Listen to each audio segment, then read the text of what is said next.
Oh boy, another devlog time. Okay, today we got a lot on our plate. We got a whole new map, we got a crap ton of bugs, new workflows, having fun with Unreal Engine, new ability, playtest to go over, so let's just get started. So to start out, my level designer had no experience with making levels, so he had to learn how to do it, so I sent him a couple of resources to get started. Then he had to actually make some levels first, and we had to settle on at least one of the levels that he came up with. The level that we set it on was a cargo depot map with a ship that has precious cargo on it. Now originally I had him learn Godot because it was easier for a beginner to lay out a level in, and he also had a Mac laptop, so it was the best option at the time.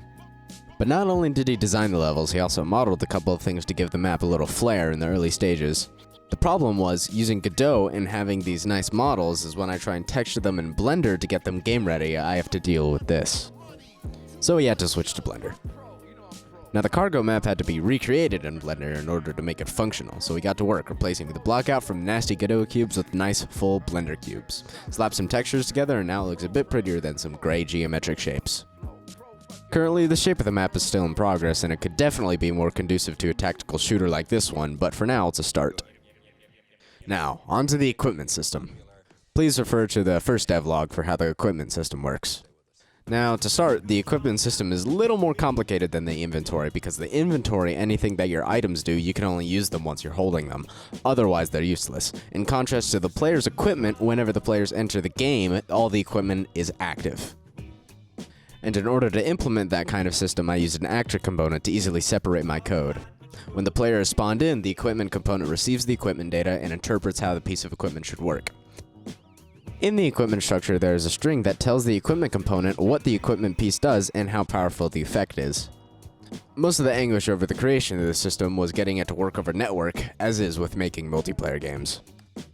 In the previous devlog, I discussed having a proper workflow and work ethic, and I found this very helpful program for keeping my thoughts, to-do list, ideas, and other things organized. This program is called Obsidian MD, and it is a lifesaver. It uses Markdown for easy styling and formatting, so you can quickly edit, organize, and navigate documents. After I released the previous video, I switched to using Obsidian for my to-do list because it has this handy-dandy Kanban board plugin, so now I can easily organize the bugs by priority and whether they're done or not.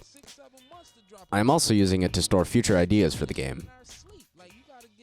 Now, I can't be productive 100% of the time while working on Counter-6 Siege. I can get caught up in some minor details about the game, and I can't say it's the worst thing to happen, because it can be pretty fun.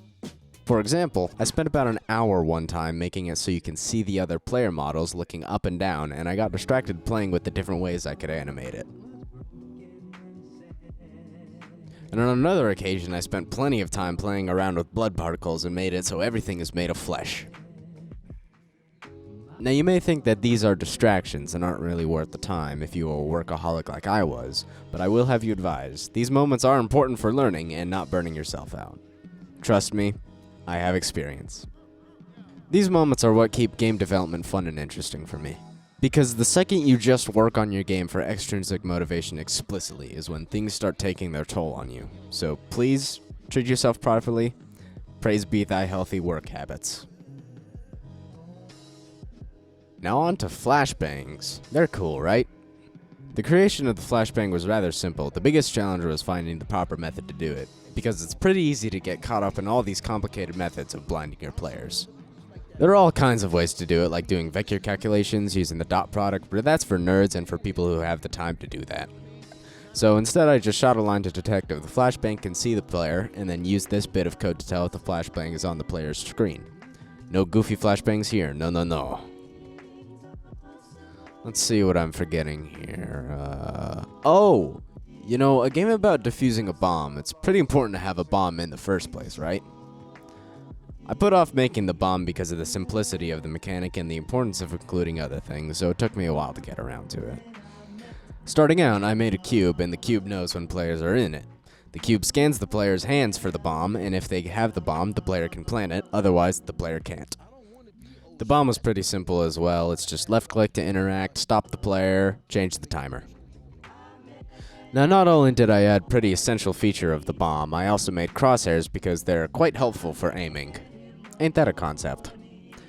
Pretty simple feature yet again. I made a structure with all of the data that I could stand dealing with, then draw 4 rectangles at the center of the screen and use that data for the dimensions of the crosshair.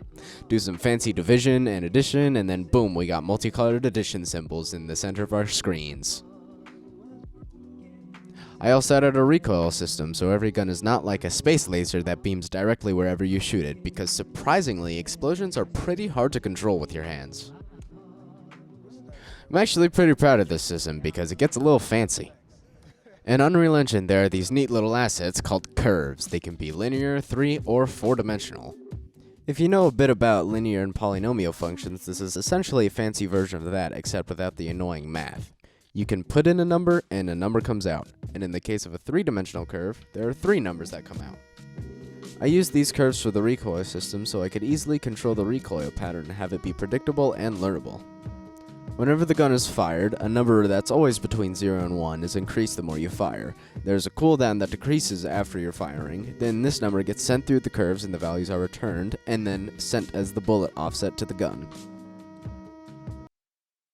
Bug fixing / implementation lightning round. Escape menu for changing settings in game and leaving matches, holding F on the bomb to defuse it, defenders only. Fix some wacko bug with the buy system, made it so you can cook grenades and throw them properly, not having one number of ammunition when you switch weapons. Player starts with knives and pistols, players also spawn with a team, which is pretty important. Time's up. There's still a lot I want to do with this game to get it where I want it to be, but it has gotten to the point of playtesting, luckily, and I have started to playtest it with some friends, and this time I didn't notice any crippling bugs that hinder major progress.